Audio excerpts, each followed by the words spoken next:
Welcome back to Signals Over Noise. Today we have Robert Gaff as a guest, whom we are interviewing about his experience in unmanned systems and military medicine. He's a published author in the Journal of the Military Psychologist. Thanks for coming on, Robert. Can you tell the audience a little bit more about your background? Yeah, I'm a 68 whiskey combat medic, have been in the Army for 8 years, did time overseas, Korea, Iraq, have a master's in unmanned systems and a bachelor's in aeronautics, which I just got because I thought it was interesting. Thought it sounded interesting. Turned out to be kind of useful for the job, surprisingly. And as you said, with your lovely introduction, did publish a paper. Author's super generous for one paper. What made you drawn to writing that paper in the first place? It started off as a goof. I was in ALC for staff sergeant, and there was a writing competition for whatever the competition was called for ALC with MedCom. And the theme was you have to write something that is related to MedCom. And most people did like history of MedCom or whatever. And I was in the very last semester of my master's degree, and I was like, you know what? I know how to write papers. I'm going to write something useful. And I wrote a paper I titled I think Challenges in LISCO was the original start of the paper. And I submitted that and I lost the competition. I came in second place. And I said, you know what? No, this paper's got some merit. And I went back to Korea and spent 2 months refining it. And then bam, I had this great paper that I was super proud of, and I didn't know what to do with it. So the 38th Parallel Medical Conference was coming up, and I was like, you know what? I'm going to go to this, and I'm just going to start handing it out. So like a goof, I made a bunch of business cards with my name and info on it, and on the back was a QR code with a Google Drive QR link to the paper that anybody could just like pick it and read it. And I was just handing these things out. I handed it out to the 65th Med Sergeant Major out there. Any of the lectures that I went to was handing them out. And one of the lectures I went to was changes in behavioral health needs in LISCO. And speech, if lecture ended, people were asking for questions. You could go up, talk to the speaker on your own. And I just handed the speaker my card. And behind me, this guy's like, hey, are you handing out a paper related to what we just talked about? And I was like, oh, yeah, I wrote this paper. Would you like my card? That guy that came up and approached me turned out to be the chief editor for the Military Psychologist. And 4 weeks later, I get an email from him, hey, I'm publishing your paper in the spring edition of our journal. Oh, that's awesome. Before we go on about your paper, you've used the acronym LISCO quite a bit. Can you just tell the audience what LISCO is? So LISCO stands for Large Scale Combat Operations. It's the term for, in layman's terms, a very big war or very big operation that encompasses, land, sea, air, lots of factors in one conflict. So it's essentially like every single domain of war fighting is, attempting to be synchronized in like a near peer type conflict. Yes. Do you think there are any good examples of large scale combat operations? Well, of course, like the Russian-Ukraine conflict war, Russian-Ukraine war is a LISCO conflict. Before that, the next closest one would probably have been the Nagorno-Karabakh conflict, although it was regional, and I don't think they incorporated as many aspects of the warfighting functions into it, but it was, for them, it would be considered LISCO. And that was like the first example of drones being used at scale or unmanned systems being used at scale prior to the 2022 Russian invasion of Ukraine. That conflict was the first peer-to-peer conflict that used unmanned systems or unmanned aerial systems as a major factor in the war. The United States in Iraq and Afghanistan used unmanned systems all the time, but it wasn't a peer-to-peer conflict.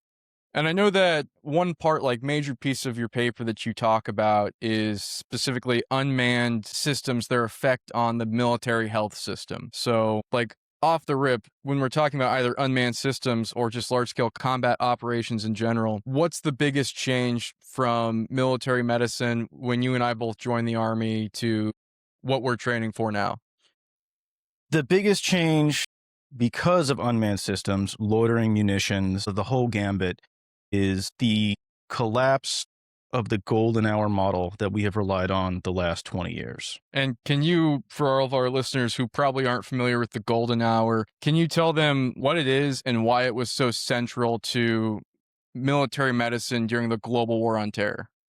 The golden hour model is the idea that if someone is critically injured, you have 1 hour to get them to definitive care. Definitive being defined as they are in a surgical environment that solves the problem. So just putting a tourniquet on is not definitive care, even though it may stop the bleeding. Definitive care is surgery, the problem is now solved, they can begin recovery. And in the golden hour model, we had air dominance, we had air superiority. We were uncontested in Iraq and Afghanistan. We could call in a 9 line, there'd be a bird in the air, and they would be at a Role 2 plus surgical center or a Role 3 hospital with surgical capabilities that would prevent the patient from expiring due to a surgical capability.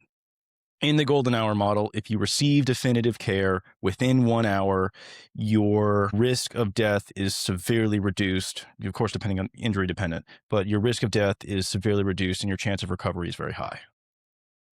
And my next question was going to be, how did counterinsurgency operations reinforce the golden hour? But I think you hit the nail on the head right there. Is during our counterinsurgency operations, we had uncontested air dominance. Absolutely. They had some man pads left over from the Russian-Afghanistan conflict. There were certainly man pads left over from the Iraqi army. But all in all, we still maintained air dominance. There was no peer-to-peer aircraft, contesting the area. And if anybody launched anything at us, we had enough counter systems to mitigate it. And that was a central theme of your paper, was that the assumption that we would have the golden hour is over. Correct. In peer-to-peer conflicts, it is now over. It is now over. And we've seen that in the Ukrainian-Russian war. Absolutely. Their airspace is contested, at least for the start of the war. Now, as it's gone on in the 4th year, Ukraine is losing a lot of its systems that is being hard to replace. It's got to have new pilots, but for the most part, it is still contested. There are long-range missiles that Russia has that they are having trouble stopping. On that point, when evacuation is delayed or denied, what does that mean for the role of a frontline medic? When it comes to a frontline medic, when you cannot evacuate a patient from the field, you are then responsible for that patient and prolonging their life. The way the military health system works is from the point of injury to a medic, you're just trying to extend the person's life. From an outlook of they're going to die with no intervention to you just bought them 4 hours, you bought them 24, 72, as you get them further and further back to wherever definitive care may be. And for the Role 1 medic, the line medic, the first medical provider that touches a casualty, when they cannot evacuate a patient, they're now responsible for pain mitigation, for life support monitoring, anything that they can possibly do to keep that patient alive until they can evacuate them, which puts a huge strain on them mentally and their actual resources they have to do so. From my knowledge on this topic, are we calling that doctrine prolonged field care or prolonged casualty care these days? The new official term is prolonged casualty care. And I know this because I was scolded at a different conference with, I think the AMED Sergeant Major or the Army Medical Center of Excellence Sergeant Major. I forget which one. I raised my hand and asked a question about prolonged field care in front of the whole audience. He was like, no, it's prolonged casualty care. Right. From when it was first explained to me, I don't know, 5 years ago or so, it was that, well, prolonged casualty care happens in all roles of care. Like you said, from the Role 1, that line medic or that battalion aid station in the field, all the way up to the Role 4 that you might find here on CONUS that's rehabilitating a patient. But I think it's all just semantics at that point. It sort of, but it all comes down to resources, right? Like the Role 1, the line medic will have significantly less resources than a Role 4. And one of the resources you have to remember is also just manpower. Sure, you have a finite amount of pain medication, but sometimes you have to have a person with the patient at all times just to keep them alive. And if you have one medic for 300 people in a unit, like, you can't do that. Absolutely. I'm trying to think back to my time as a company senior medic, where I maybe had 3 guys on a good day, and they weren't with me directly. They were out with their platoons. But that actually brings up an interesting question about the location of medics in the battle space. Are line medics in the Ukrainian conflict the ones that are holding on to patients for this prolonged amount of time, or is it their units, or are they staying on the X longer? How is that looking? Kind of a mix of all of those. In my paper for one of my sources, I had a friend who left the military because, in his exact words, I just want to kill Russians. He left the military and he went over to Ukraine in the second, kind of the end of the first year, start of the second year of the war. And he was a volunteer medic out there. He shifted from forward lines to like evacuation between the lines and wherever the closest hospital was. And the way, as lines were moving, they were moving through Russian minefields. Whenever they were taking land, Russians would do scatterable munitions and just area deny. And they would set up known movement corridors. And anytime they saw anybody moving through the safe space between those movement corridors, they would just saturation fire the whole area. So it got down to the point where the frontline medics had to wait until the cover of night, because Russia still doesn't own the night as much as they think they do. And then we evacuate through those corridors at night under the cover of darkness just to get them off the front. That's a good transition point into my next question, was because in the early days of the war, we hadn't seen a lot of this FPV drone warfare kick off yet. That was really a several months in, maybe even the second year. So how has unmanned systems changed the battle space? I think in your paper you used the terminology transparent battlefield. It's like, what does that mean in practice? I completed my master's in the fall of 2023. The FPV drones really kicked off probably the summer of 2024, as it started to really ramp up when lines became more stagnant. And in all honesty, like, so much has happened between when I ended my degree and now that I could essentially get a whole new degree just on the change of drone warfare. Sorry, I got a little off topic with that. Yeah. Say your question again, please. Yeah, the modern battlefield is becoming increasingly more visible. And I know that from that timeline you're talking about when you initially wrote your paper, we hadn't seen FPV drones become so prevalent yet. However, you did use the terminology transparent battlefield in your paper, and I just wanted to ask you, what does that mean in practice? So I had a whole section in the paper on that, and it's the battlefield is visible. What does that mean? That means there is no hiding. We own the night, right? That's what we'd like to say for the U.S. doctrine.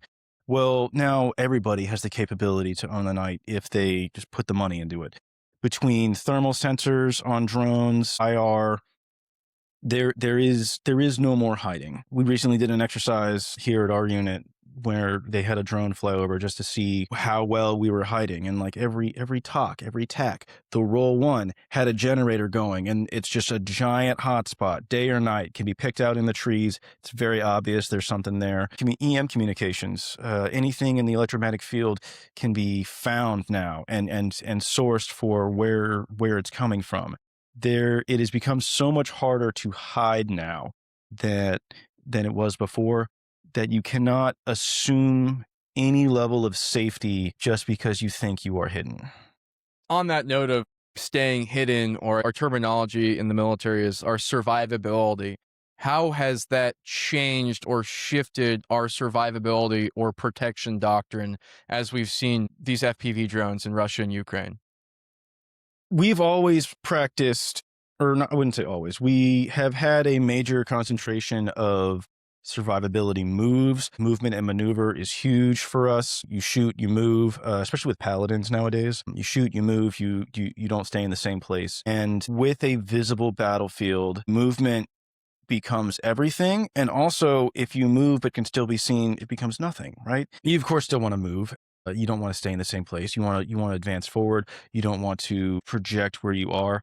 But targets of opportunity become so much more apparent in a visible battlefield. If your If your tack is a tent and it takes a minute to set up and tear down that tent, if your roll one is not something that is easily movable, you are so much more vulnerable now. And in our doctrine, we have to recognize that mobility is going to be so key for survival or concealment to the point of you are not putting out any signals of any type, so you just can't be found. You talked about targets of opportunity, casualty collection points, battalion aid stations, hospitals. Are those all targets of opportunity now? Of course. And we're going to take Russia as our example. How many hospitals have they hit in this war that have been publicly announced by the New York Times, by the BBC? There was that one that was sheltering women and children it was the coastal town, started with an M, I forget its name, that they just like totally destroyed the hospital. And it was a known hospital. They don't care. What are we going to do? We're going to violate the Geneva Convention. And what are you going to do? Did we intervene? Did we put sanctions on them? They were already prepared for sanctions. In a peer-to-peer war, how much do you think the enemy will really follow the rules if their goal is to win? I remember from my time in the global war on terror, like organizations like the Taliban or ISIS or Al Qaeda were putting bounties on medics. And at the time, were like, well, these are non state actors. Of course, they're not going to follow the rules that state actors would. But essentially, what you're telling me right now is that in this environment, medical assets aren't protected anymore. And they're just an increase of targets. Exactly. But also, how can you tell it's a medical asset? Like, if you're looking through a thermal IR camera on an overhead FPV drone, you see one person standing around 3 people laying on the ground. How do you know they're medic? How can you tell they're a casualty? Sure, maybe just through actions of seeing, but like, oh, that's plausible deniability. I didn't know. Here, let me just remove 4 people from the field real quick. There is a level of, oh, I didn't know that can easily be applied, but also, again, it's war. Who's going to care at the end of the day if you're winning?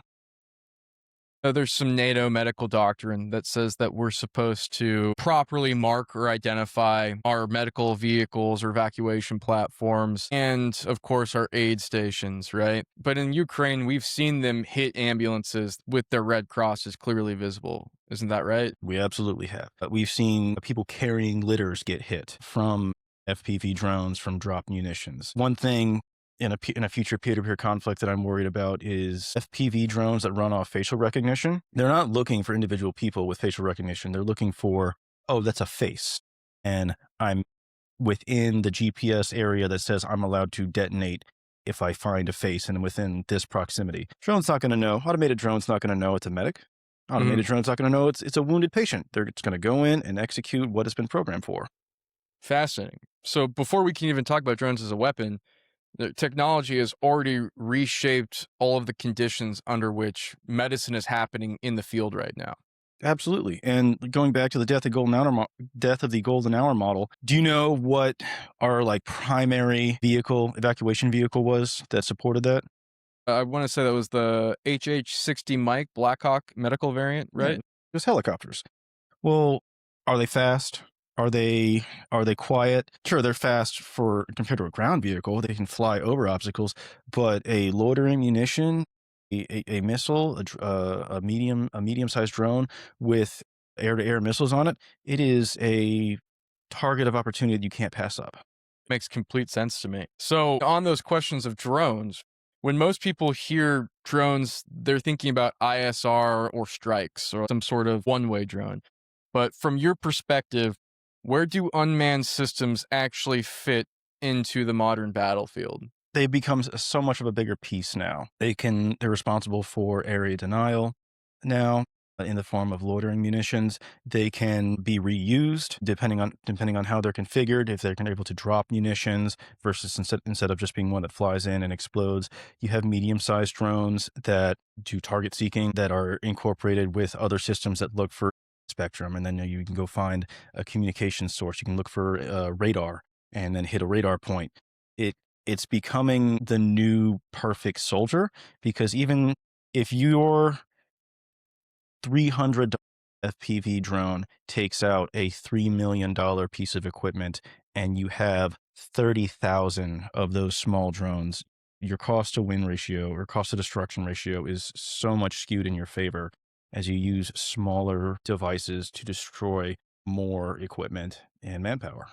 So essentially, what I'm hearing, right, outside of like the cost destruction ratio that you just mentioned, is that drones are fitting into every single warfighting function, whether that's in the intelligence warfighting function is being used as ISR, in the fires warfighting function is being used in the target chain or target tree chain.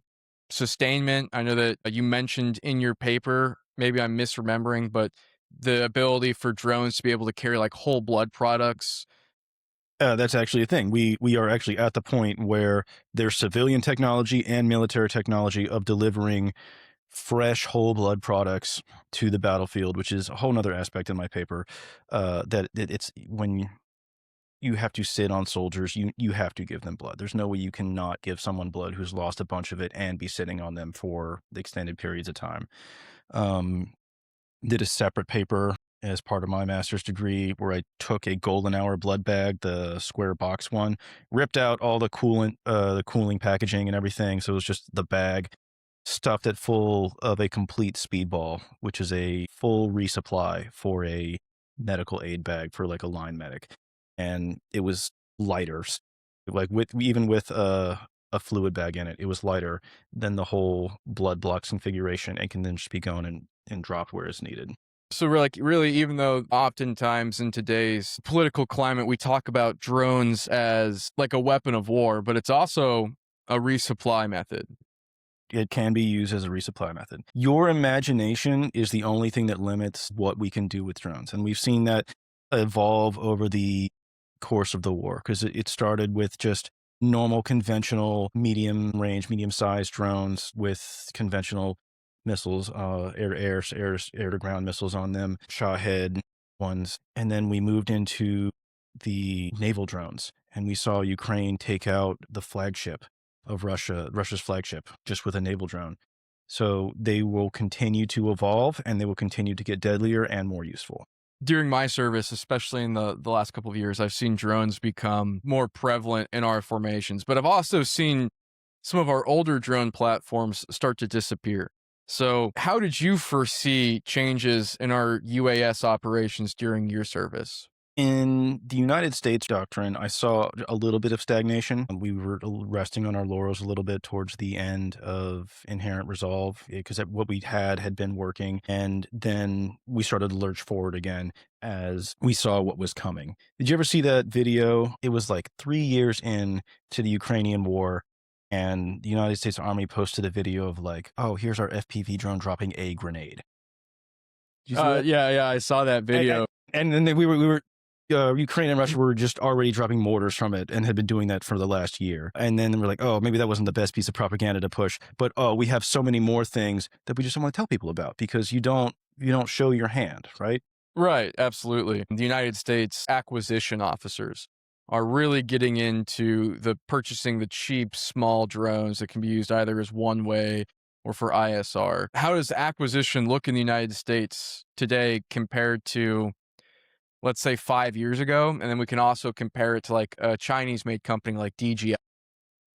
So unfortunately, I don't have a lot of info on just the supply side. We have civilian infrastructure dedicated to funding our military industrial complex, and it all comes down to demand. The supply will fit the demand. We currently have a shortage of missiles, right, of various sizes, and they all compete for the same parts for circuitry, for chips, and it's all of where we need to allocate now for what is needed now versus we see a conflict happening within the next 5 to 10 years. Where do we need to be at with our acquisitions process for what is needed now versus in the future? But one thing is clear that demand from the United States military has increased, especially like, let's say, in the last 24.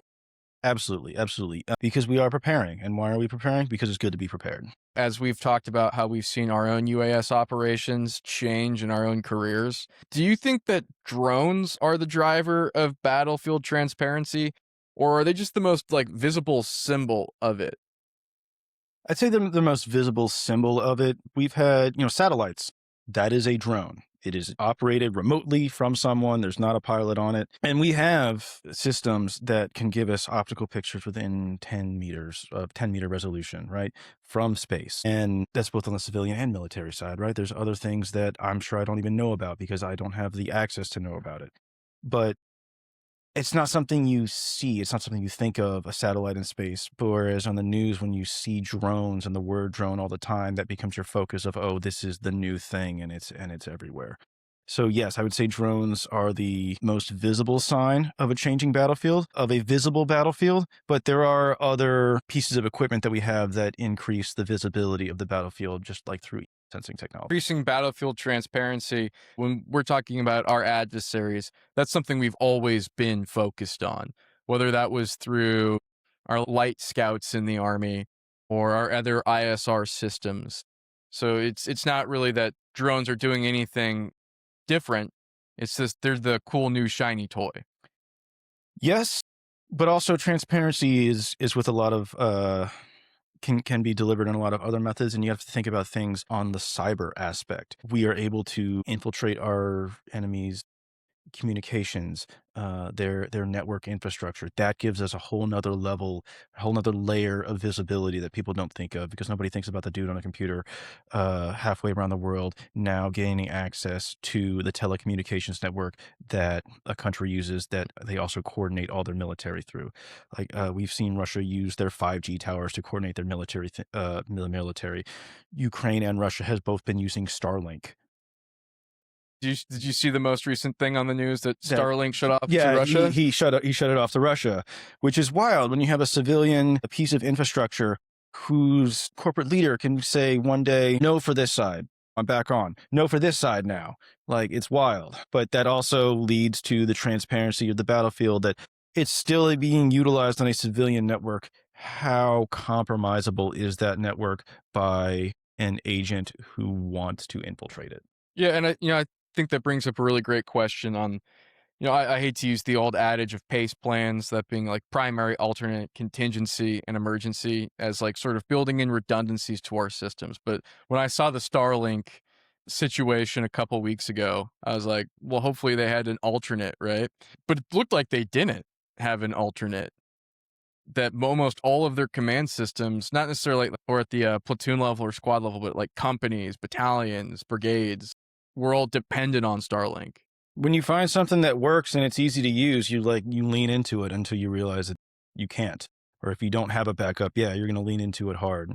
At the start of the war, do you remember how many target acquisitions we were finding just through Russians using their cell phones and like taking videos of wherever they were, posting it, and then bam, we knew exactly where they are. The Russian general was found through his watch that he was posting where he was running on a daily basis, and then we took him out on one of his runs. Visibility, battlefield transparency is everything, and there's just no limit to the amount of data that's out there that can be found if you just look for it. Maybe one of the reasons why drones are so popular outside of just their cost effectiveness is there are so many different types of drones out there that it is easy to build a pace plan for almost every single warfighting function just using unmanned systems. Their versatility is that great that yes, that is exactly. If you can think of something that works for you, we can think of a solution that'll undo it with a drone. With that versatility, I think the next great question to ask is how is this, the loitering ISR factor or the area denial factor, affecting the tempo of modern war? It both slows it down and speeds it up, which is kind of paradoxical. But if you are not constantly moving, you are vulnerable. If your line isn't moving, if it becomes stagnant, well, then loitering munitions are going to start picking up on where you're being stagnant. That's why FPV drones have become so huge. They've been putting the fiber optic lines on them with up to 5 kilometers of range with fiber optic lines, so they can't be jammed going right into trenches. They're equipped with IR cameras. They're equipped with thermal cameras. They can see just, if it's cold, it's the winter, soldiers bundled up except for the slit around their eyes. And just that amount of heat can be seen compared to the rest of the surrounding area. Boom. It's interesting you're talking about that because it sounds like with a drone being able to get inside of a trench, it has a certain amount of precision with it. But Shifting back over to the medical aspect of this, have the use of drones changed the injury patterns we're seeing, like specifically in Ukraine, for example, compared to, I don't know, the global war on terror? We saw a lot of IED blast injuries throughout the global war on terror. And that's still what we're seeing. We're seeing a lot of blast injuries in Ukraine. We're seeing a lot of shrapnel injuries through explosive munitions. And we're seeing a lot of artillery-based injuries because when lines become stagnant and you're just dependent on saturation fire and you're not dependent on close range within 300 to 600 meters for small arms, yeah, you're using explosives. I know I was reading an article a couple of days ago in preparation for this interview. The medics in the Ukraine were seeing a lot more head injuries and like upper body injuries or upper extremity injuries compared to we were in the Middle East. It was lower leg amputations. Right, the blasts came from the ground. They came from improvised IEDs. They came from mines. There's still a lot of mine injuries out in Ukraine and Russia, but now the threat is coming from above. And I haven't looked at the casualty estimate numbers in a couple of months, but I know that we're well over 1 million casualties just on the Russian side alone in this war, which for a 4-year conflict is almost surreal to even think about, considering during the global war on terror, which we're on what, almost our third generation of US soldiers fighting in, we've had what, 20, 25,000, or even less than that, 15 maybe? It varies. It varies. Depending what statistic you're looking at for what you're considering a casualty. Were they able to fully recover? Did it affect their quality of life? But yeah. Yeah, significantly more casualties in a much shorter conflict, which, makes me ask at that point, do you think that drones or unmanned systems are causing more casualties, less casualties, or are they just causing like simply different casualties? I would say it's not, in this case for Russia, Ukraine, it's not necessarily the drone, it's the fighting tactics of basically Russia, who still uses human wave tactics. When you throw more men into a conflict, there will be more casualties. And when you have the munitions to stop that wave, you will use them. So then it just becomes your KD ratio at that point. How many of your soldiers are you losing versus how many of the enemy are you taking out? And if you're using munitions that skew that ratio in your favor, so you are losing less than they are, then you're still winning. I mean, but you're winning in maybe the morale front, in the loss of manpower front, even though you might be losing ground because Russia is very slowly and has for the last 2 3 years very slowly been gaining ground, but at a huge manpower cost. Like Ukraine has taken far less casualties than Russia has in this conflict. But I know one of the most fascinating things that I've been reading from the Ukrainian medics and providers on the ground was, for one, their evacuation time. I know that earlier we talked about like people are sitting on the X until nightfall comes. And then once they finally do get to an ambulance, which might be after several hundred meters or kilometers of just ground human movement, they're now driving hundreds of kilometers at sometimes to the nearest medical facility. And so, I mean, that makes me like really wonder, maybe you have some more insight on this. Like, what does prolonged field care look like on the ground for these guys? Prolonged field care is for these guys is how quickly are they treating? And then are they keeping the patient from bleeding again? Are they giving them fluids? Are they mitigating their pain? Are they keeping their heart rate down? Because it's not like they have blood supplies out there, right? We have given them a lot of medical equipment, and they've been using it well. And we have also been cross training them very well. We have a lot of foreign fighters that come from Western medicine that go and fight with Ukraine that give their expertise. And all of that has culminated into being able to quickly treat someone at the point of injury and then be able to sit on them until we get them to the rear. Precision. Do you think that makes warfare more humane or less humane? That is a good question. And I guess it depends on how you define precision and how you define humane. If you are so precise, you're ensuring a kill, then sure, it's humane in the fact that they're not suffering if it ensures a kill. But then you're looking at it at, oh, look how many more casualties we have. Uh, if you're removing someone from the fight from a blast injury that doesn't kill them, but does cause suffering? Is it more humane that they're injured and out of the fight, or that they didn't die? It just kind of depends on how, on the frame of reference you look at it. But war is not meant to be humane. And when you try and filter it through a lens of, oh, I don't understand why this is so terrible. Well, it's because it's war and you have to accept that.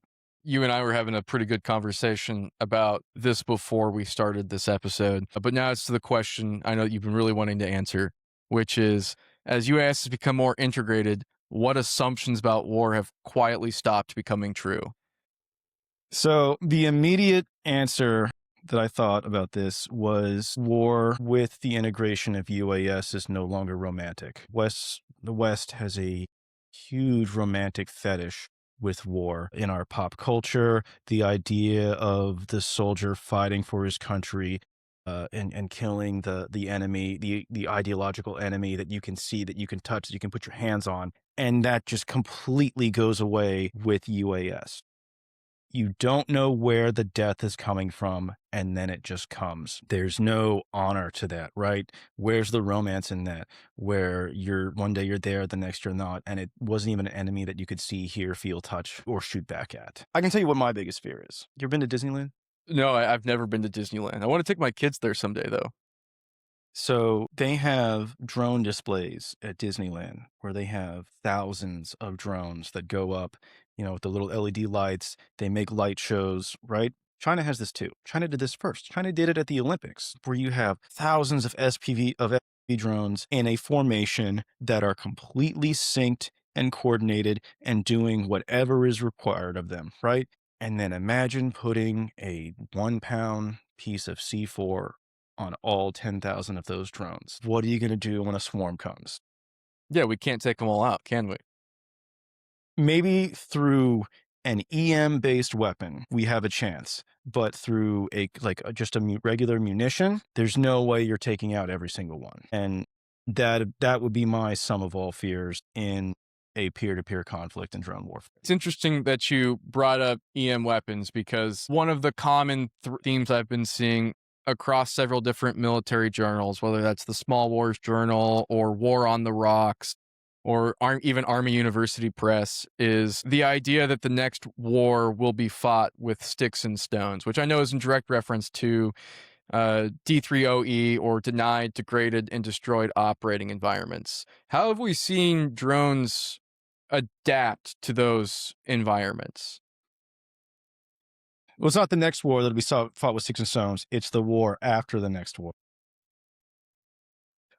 We've seen them evolve by just mitigating counter drone weaponry that is based within the EM spectrum, and that we saw a huge shift with that with the fiber optic drones, because before there was drone jamming technology available. You have a carrier signal from the pilot to the drone, and you can flood the EM spectrum from every bandwidth within X to Y, so it just drowns out its signal. Or maybe if you happen to know the frequency it's operating on, you can send a signal on it that'll tell it to land or detonate or whatever.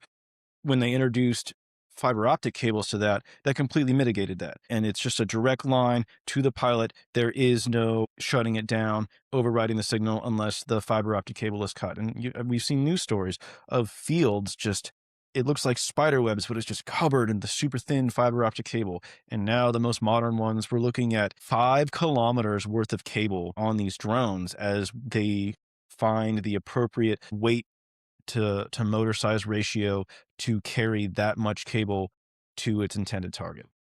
Speaking about that adaptability from fiber optic drones, I want to zoom out really quick and look at adaptability from more of our instruments of national power, maybe even. So, which institutions do you think are adapting the slowest, whether that's either Army medicine, the military as a whole, our political system, maybe even our economy? Military is adapting. We are integrating techniques for counter drone at the unit level. Um, the civilian economy is adapting as we make shifts to purchase and create more drone-based warfare, more counter-drone warfare. If I had to answer that question honestly, I would say maybe politically we're moving the slowest, as individuals don't recognize the threat and recognize that we have to adapt to the threat before the threat is here. I think I can agree with that, that political institutions are usually the slowest to move, which makes complete sense to me. You got to gather up all of these people into one room and get them to agree on something. But moving on now, staying in the strategic realm, are we designing conflicts around what technology enables rather than what we can sustain? Short answer, I'm gonna say yes. We have I'm gonna go with the Navy. We have Tomahawk missiles, we have long range missiles, we have fleets with cruisers that are designed to operate at long ranges, but our capability to replace those munitions quickly is slower than how fast we can expend them. It's estimated in the opening of a peer-to-peer war, we're going to exhaust all of our smart munitions in like a week. That's an exaggeration. Maybe it's like 3 weeks, but we're going to be doing a lot of open precision strikes, a lot of opening engagements with smart missiles, and then the structure that supplies those and then resupplies and refits is not there yet. We're working with like refitting at sea for long range missiles, but it's not 100% yet. One thing I think that doesn't get talked about enough, or maybe in some circles it's over talked about, is our concept of what the close area, rear area, and deep rear area are. Does a rear area as we know it in doctrine even exist anymore? So your battle space, you have your front lines, you have your areas of influence, rear, deep rear, battalion support area, brigade support area, and division support area. And it becomes harder and harder to for commanders to affect the deeper into the battlefield. But when you have munitions that have ranges of 1,600 miles or more, when you have fifth generation, sixth generation, seventh generation fighters that have stealth capabilities, your risk to hitting these areas is reduced to the point of these are now easily accessible and open targets. So I might not want to sacrifice a squadron of a pilot to go hit this deep rear target, but now I have a drone that can go 1,600 miles there and back. I can reuse, and even if it's shot down, oh well. If it accomplished this mission, I've lost capital, but I've not lost human capital. So it becomes so much more palatable to take greater risk with missions that can now be achieved without putting the human factor in danger. And also, as a side note, when you talk about rear, deep rear, this included civilian population too.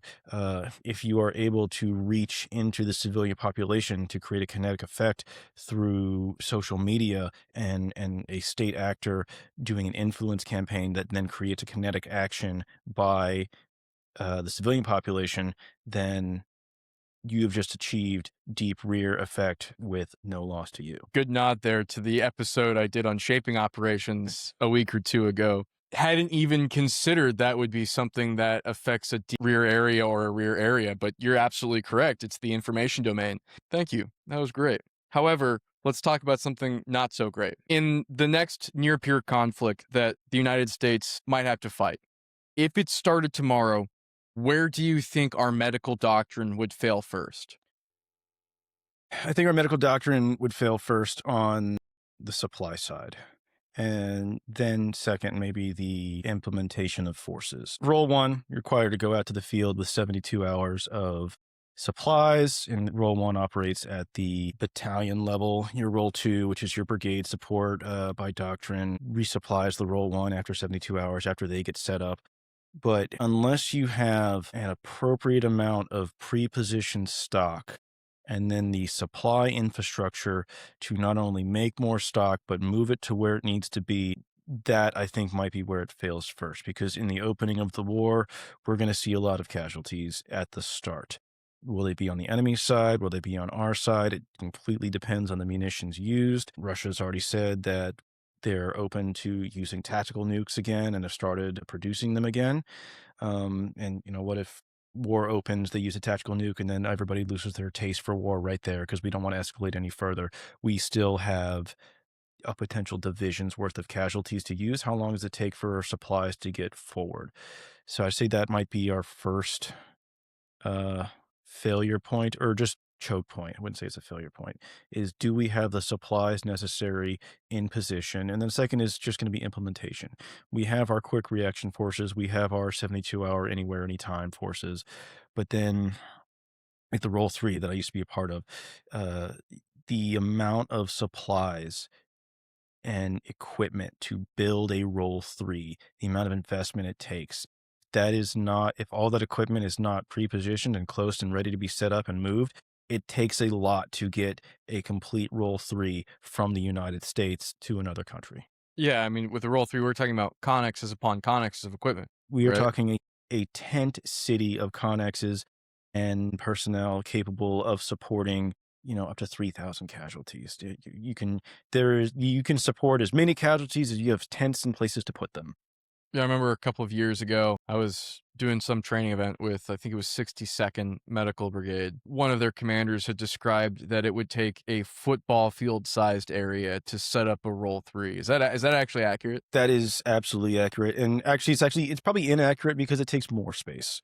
Um, at Fort Bragg, when I set up the roll three for one of their operations, we had our own, training path.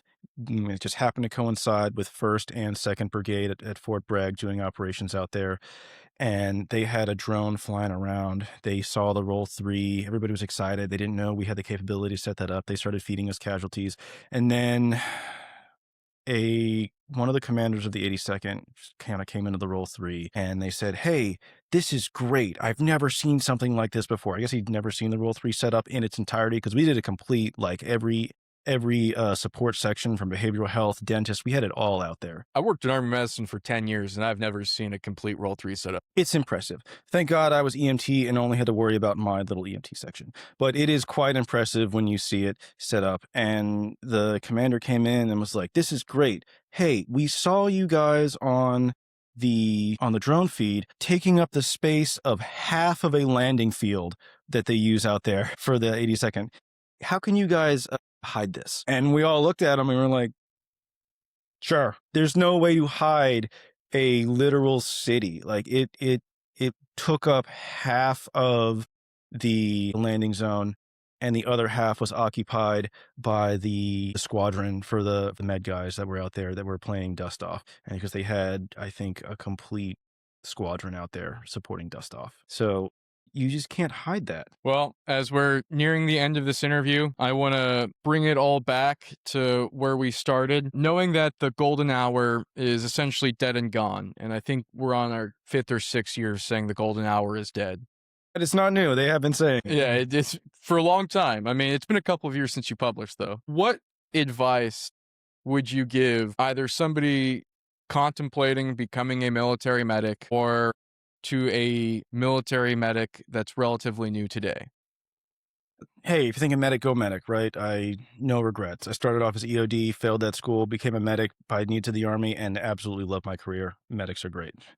In terms of training and doctrine, you should do everything in your power to increase your medical knowledge and don't let those skills atrophy. Don't stop at TC3. Don't stop at CLS level. Understand pathology. Understand the lethal diamond. No longer a triangle, now a diamond. Because, keep up on your CPGs. They change almost every 6 months, right? I joined the Army and it was 1 gram of TXA. Then it was 1 gram of TXA with another gram in 100 milliliters of fluid over an hour. Then it was like, no, back to 1. Then it's, 2 grand slam. And then now it's, don't slam it because it's super caustic. So keeping up on your CPGs, ensuring your knowledge is current, and ensuring you are confident. Your confidence will fuel so much of what you do and just allow you to try things that maybe you didn't know you could get away with, and then it turned out it worked great. And then now it's just the new thing that you do and teach because it actually does work. So for any new and aspiring medics out there, knowledge is your friend. Knowledge is how you win. Absolutely. I 100% agree with Robert, and I'm going to give a plug here really quick for the people that, are either medics currently or thinking about becoming medics, where you can get that information at. On your phone right now, you can download Deployed Medicine. It's got all of the fundamental basics of being either a Navy corpsman or Army combat medic. Become that master of the basics. Absolutely. And then also a second plug for what got me into prolonged field care or prolonged casualty care back in the day. If you go to pfc.org, they do a podcast as well that started, I don't know, 11 years ago in somebody's basement.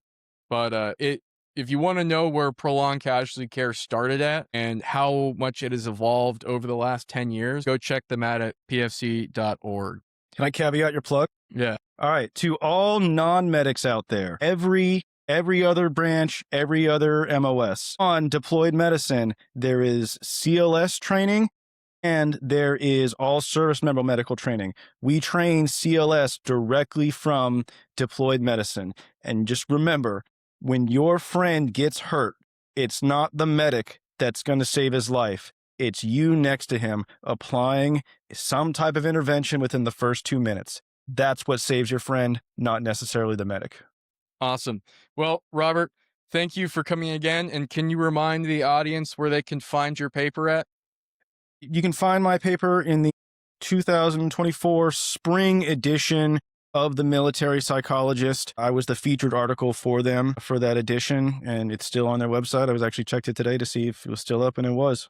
Awesome. And just because I forgot to ask this question, the last question of today, my favorite question, what does signals over noise mean to you? To me, signals over noise means there is an unending amount of data in any battlefield. You need to be able to find what applies to you and what is useful to you, sort through what isn't needed and what helps you win. Awesome. Well, thank you again for coming out. For everybody that's been listening, this is Signals Over Noise. We'll catch you next time.